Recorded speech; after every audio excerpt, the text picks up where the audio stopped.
જૂનાગઢના રહેણાંક વિસ્તારોમાં સિંહોની અવરજવર યથાવત જોવા મળી રહી છે। જૂનાગઢથી આ સમાચાર મળી રહ્યા છે। રહેણાંક વિસ્તારોમાં સિંહોની અવરજવર યથાવત જોવા મળી રહ્યું છે। મધુરમ વિસ્તારમાં 3 સિંહો આવી ચડ્યા। સિંહો પાછળ ગાયોનું ધણ પડતા સિંહો ભાગ્યા હોવાનું સામે આવ્યું છે। ત્યારે રહેણાંક વિસ્તારમાં સિંહો આવતા લોકોમાં પણ ભયનો માહોલ સર્જાયો છે। તો 10 દિવસથી સિંહો મધુરમ સહિતમાં અવરજવર કરે છે। સંવાદદાતા અમર બખાઈ આપણી સાથે ફોન લાઈન પર જોડાઈ ગયા છે। જે અમર, રહેણાંક વિસ્તારોમાં સિંહોની અવરજવર યથાવત જોવા મળી રહી છે, શું કહેશો?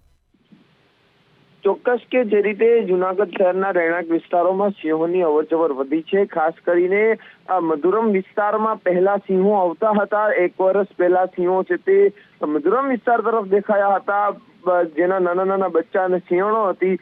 હવે તે જે પાછળા સિંહો થઈ ગયા છે, 3 નર છે અને છેલ્લા 10 દિવસથી આ મધુરમ વાડલા ફાટક સહિતના વિસ્તારોમાં રાત્રિના સમયે સિંહો અવરજવર કરે છે, પશુનું મારણ કરે છે।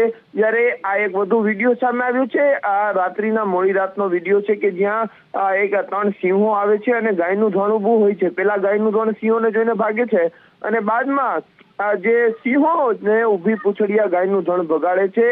હાલ તો લોકોમાં ભયનો માહોલ છે, કારણ કે રહેણાંક વિસ્તારોમાં મકાનોની પાસે સિંહો આવી જાય તો રાતના નીકળવું મુશ્કેલ બન્યું છે। એના કારણે આ વન વિભાગ દ્વારા આ સિંહોને ફરી જંગલ તરફ ખસેડવામાં આવે તેવી પણ સ્થાનિક લોકો માંગ કરી રહ્યા છે। 2 દિવસ પહેલા વાડલા ફાટક પાસે આ સિંહો દેખાયા હતા।